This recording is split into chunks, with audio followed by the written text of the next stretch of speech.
6 தலைகள் கொண்ட முருகன் எப்படி ஒரு பக்கமாக படுத்து தூங்குவார்?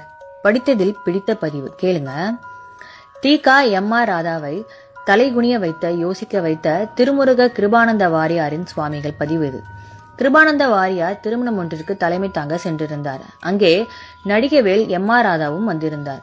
இருவரும் சுவாரஸ்யமாக பேசிக் கொண்டிருக்க திருமண பேச்சுக்கு இடையே நடிகவேல் தனது வழக்கமான பாணியான கிண்டலுடன், சாமி, முருகனுக்கு 6 தலைகள் என்றாலோ ராத்திரி தூங்கும் பொழுது எப்படி ஒரு பக்கமாக படுப்பார்? கூடியிருந்தவர்கள் அனைவரும் சிரிக்க, வாரியாருடன் வந்தவர்கள் தர்ம சங்கடத்துடன் நெளிந்தார்கள்.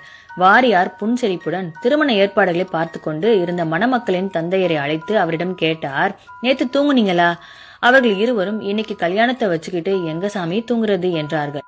வாரியார் நடிகவேலை பார்த்து சொன்னார், ஒரு குழந்தையின் வாழ்க்கையை நடத்தி வைக்க நினைச்ச இவங்களுக்கே தூக்கம் வரவில்லையே, உலக மக்கள் அனைவரும் எம்பெருமானோட குழந்தைகள் அல்லவா, அவருக்கு எப்படி தூக்கம் வரும்? அவர் தூங்குவதற்கு நேரம் ஏது என்றார் வாரியார் சுவாமிகள். இதை கேட்ட நடிகர் ராதா தலை குனிந்தார். நடிகவேல் எம்.ஆர். ராதா தனது இறுதி வாழ்நாளில் கடுமையான இரத்த புற்றுநோயால் பாதிக்கப்பட்டு இறுதியில் காஞ்சி மகா பெரியவாளிடம் தனது தவறுக்கு மன்றாடி மன்னிப்பு கேட்டு தனது நோயின் வலி வலி வலி தாங்க முடியவில்லை என்று கூறி அவரிடம் சரணடைந்து வலியில்லாமல் மரணமடைந்தார் என்பதே மறைக்கப்பட்ட உண்மை. வெற்றிவேல் முருகனுக்கு அரோகரா.